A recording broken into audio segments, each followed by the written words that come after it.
வணக்கம். நான் உங்கள் இயற்கை காதலன் பேசுகிறேன். புதுமையாக இருக்கிறதா? ஆம். நண்பர்கள் அனைவரும் மரங்களை வளர்ப்போம் என்றால் யாரும் வளர்ப்பது கிடையாது. மாறாக மணலை அள்ளி விற்பது, மலையை உடைத்து விற்பது, மரங்களை வெட்டுவது, இது போன்ற நற்செயல்கள் செய்வதனால் கிடைக்கும் விளைவு என்ன தெரியுங்களா?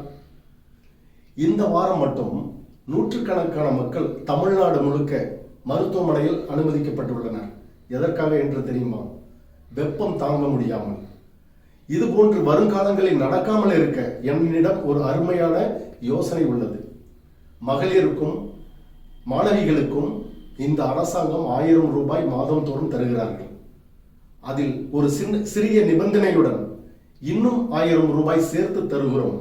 ஆனால் ஒவ்வொருவரும் ஆண்டுதோறும் 10 மரங்களையாவது வளர்த்து தர வேண்டும் என்ற ஒரு கண்டிஷன், கட்டுப்பாடு வைத்தார்கள் என்றால் இன்னும் 5 ஆண்டுகளில் இந்த மாநிலம் முழுவதும் அருமையான மரங்களால் சூழ்ந்து இயற்கையும் காற்றும் நிழலும் நமக்கு கிடைக்கும்.